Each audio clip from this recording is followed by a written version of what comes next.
Private sector job. So తర్వాత నేను ఆయన చెప్పిన పని 8-8:30 దాకా చేసిన తర్వాత సాయంత్రం పోయేటప్పుడు సార్ ఎక్స్ట్రా వర్క్ చేసినా కదా సార్, ఒక 500 ఎక్స్ట్రా ఇవ్వండి సార్, నేను పోయేటప్పుడు టేబుల్ పాపకి ఏదైనా తీసుకెళ్ళి సార్ ప్లీజ్ సార్ అంటే, డబ్బులు లేదు, నువ్వు జీతం చేస్తాను, నీకు జీతం వస్తాను కదా దట్స్ ఇట్ అంటే, ఆ జీతానికి నువ్వు ఈ పని చేసినావు, అందులో నుంచి ఇప్పుడు ఇచ్చేది లేదు. పప్ప ఎప్పుడు వస్తుందో అని ఇంటికాడ పాప ఫోన్ చేస్తుంది. ఎందుకంటే మా పప్ప వస్తాడు, మా క్లాస్మేట్స్ వాళ్ళందరూ, మా వాడోళ్ళందరి ముందు నేను కేక్ కట్ చేసుకుంటాను. ఎంత అవుతుంది టైం అప్పుడు? 8:30 టైం. చాలా అనిపించేది. సో వచ్చిన చిన్న సాధనతో చాక్లెట్ ప్యాకెట్ తీసుకెళ్ళేది, డాడీ ఈరోజు కొట్టు మూసినే ఏదో ఒక అబద్ధం చెప్పేది. అట్లా అబద్ధాలు చెప్పే తల్లిదండ్రులు ఎంతో మంది ఉంటుంది మార్కెట్లో. Yes or no? సో కనీసం ఒక బర్త్డేకు ఒక్క డ్రెస్ కొనిచ్చిన దాఖలా లేదు, కనీసం స్కూల్ ఫీజు కనీసం ఇన్ టైంలో కట్టిన దాఖలా లేదు. కరెంట్ బిల్, ఎవ్రీథింగ్ అంత నార్మల్ కుటుంబం, normal family, normal middle class అనే ఒక ఓడుకు ఎవడైనా అంబాసిడర్ ఉన్నాడు, అది నేనే పోతాను. సో కానీ కష్టాలు చాలా మంచివి. ఎందుకంటే నువ్వు అసలు ఆల్ఫాల్గా ఆయమాను అసలు తెలియజేసేది ఆ కష్టాలు. నిజం మిత్రం, మా కష్టాలు ఊరికే రావు. నీకు ఎక్కువ కష్టాలు ఇస్తాను అంటే ఎస్, నువ్వేంటి అసలు అని నిరూపించుకోవడానికి వస్తున్నాయి అవన్నీ. సో నేను వాటిని గుర్తెరిగిన ఒక్కసారి భగవంతుని కళ్ళు మూసుకొని అడిగేటప్పుడు ఒంటరిగా మాట్లాడుకోవడం నాకు చాలా ఇష్టం. నేను చీకటి గదిలో కావచ్చు, లేకపోతే మిడ్ నైట్ అంత ప్రపంచం పండుకున్నాక లేచి స్లాబ్ మీద వెళ్ళి అరే ముందు ఏంటి అప్పుడు ప్రశాంతంగా ఉంది, ఎవరు డిస్టర్బ్ చేయడు. నిజాను చాలా ప్రశాంతంగా ఉంటుంది, ప్రెసెంట్ వాతావరణం ఉంటుంది.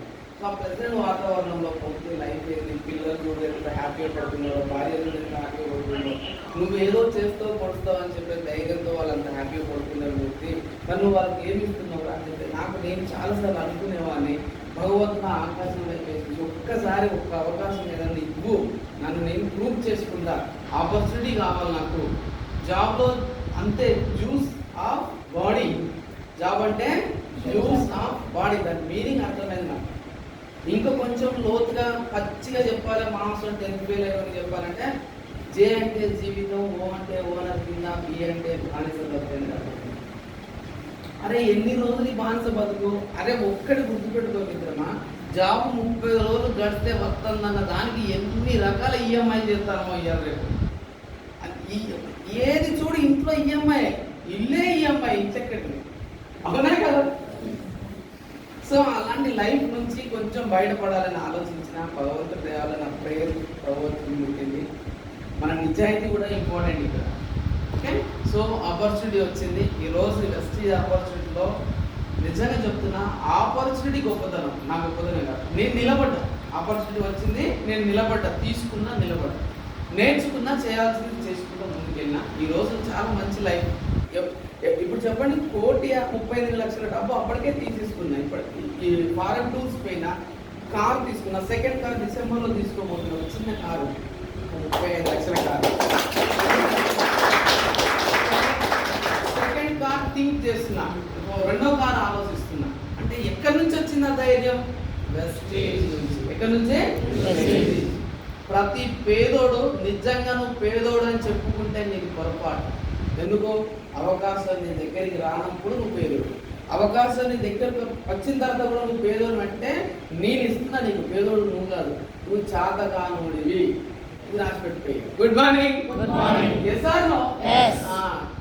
టైం పాస్ గాడివి, నువ్వు ఎందుకు పుట్టినో నీకే తెలియట్లేదు. అట్లాంటి బాపడు కదా రోడ్ల మీద ఫుల్ తిరుగుతారు. వాళ్ళకంటూ ఒక గోల్ ఉండదు, వాళ్ళకు లక్ష్యం అంటూ ఒక డ్రీమ్ ఉండదు, వాళ్ళకు పర్పస్ఫుల్ లైఫ్ ఉండదు. ఏదో అన్ని బతుకుతారు, నేను బతుకుతాను. అరే గుర్తుపెట్టుకో మిత్రం, ఒక అనాథాశ్రమం పో, ఒక వృద్ధాశ్రమం పో, ఒక ఫిజికల్గా ప్రాబ్లం ఉన్నటువంటి పిల్లలను చూడు, ఎంత బాధ ఇస్తుంది. మేము మన కొద్దిగా మేము చేసినాము శ్రమ, ఏమంటుందంటే అనాథ పిల్లలకు వచ్చిన వాళ్ళకు ఎంత బాధ అనిపించింది. వాళ్ళు కుక్కతో కాళ్ళు లేవు, కుక్కతో కళ్ళు లేవు, కుక్కతో మెంటల్ ప్రాబ్లం ఉండదు, కుక్కతో ప్యాంక్రియాస్